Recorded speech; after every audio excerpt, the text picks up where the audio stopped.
শুধু মৎস্য সেক্টর দিয়েই আমার বাংলাদেশের সমস্ত বেকারদের কর্মসংস্থান করা সম্ভব।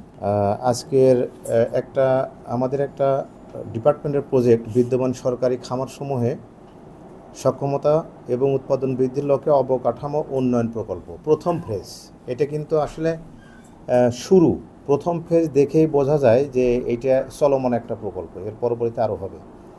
আসলে আমাদের প্রকল্প খামারগুলো অনেক পুরাতন, যার কারণে এটা রিনোভেশনের অনেক প্রয়োজনীয়তা রয়েছে। তাছাড়া যুগের তালে তালে সারা বিশ্ব এগিয়ে যাচ্ছে, টেকনোলজির দিক দিয়ে এগিয়ে যাচ্ছে এবং মাছ প্রোডাকশনের ক্ষেত্রে খুব অল্প জায়গাতে, অল্প পুঁজিতে, অল্প সময়ে অধিক উৎপাদন নিশ্চিত করছে। আমরাও চেষ্টা করতেছি এবং এই চেষ্টার একটা অংশ হিসেবে আমাদের এই কার্যক্রম, যাতে আমরা সারা বিশ্বের সাথে তাল মিলিয়ে আমাদের দেশকেও মাছে অগ্রগামী করতে। যদিও আমাদের দেশে মাছে উৎপাদনের ক্ষেত্রে আমরা স্বয়ংসম্পূর্ণ এবং আমরা সারপ্লাস আছি, কিন্তু আমরা উৎপাদনের সাথে রপ্তানির সম্পর্ক আছে। আমরা যত বেশি উৎপাদন করতে পারবো তত বেশি রপ্তানি করতে পারবো এবং আমার দেশের অর্থনৈতিক সমৃদ্ধি আনয়ন করতে পারবো।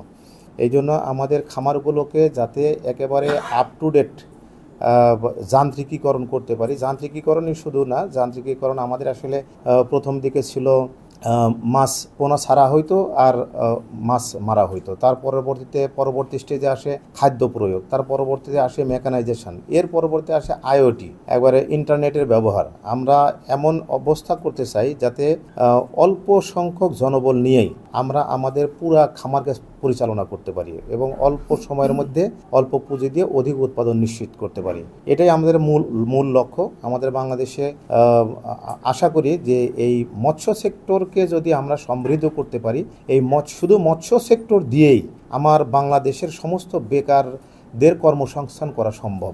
এই জন্য মৎস্যর ভ্যারাইটি আমাদের প্রোডাক্ট তৈরি করা হচ্ছে। এই মৎস্য থেকে চানাচুর তৈরি করছে, মৎস্যের আচার তৈরি করা হচ্ছে, মৎস্যের বিস্কুট তৈরি করা হচ্ছে।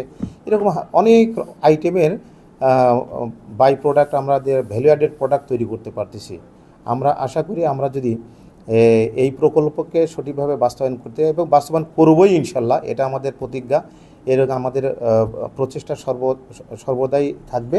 এই প্রকল্প বাস্তবায়ন যদি সঠিকভাবে করতে পারি, আমাদের যে আধুনিকায়নের ক্ষেত্রে আমরা আশা করি সারা বিশ্বের সাথে পাল্লা দিয়ে আমরা তাদেরও উপরে ওঠার আশাবাদ ব্যক্ত করি।